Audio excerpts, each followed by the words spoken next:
Magandang araw mga kapandar, mayroon na naman tayong isang barya rito. Tingnan natin kung magkano na ang kanyang price value. Yan. Scan natin. Ayan. Ini-scan na ng ating scanner.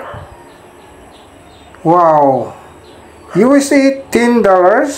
Liberty Head American Eagle 1893. Reference price 930 to 14,721 US dollar. Wow, grabe.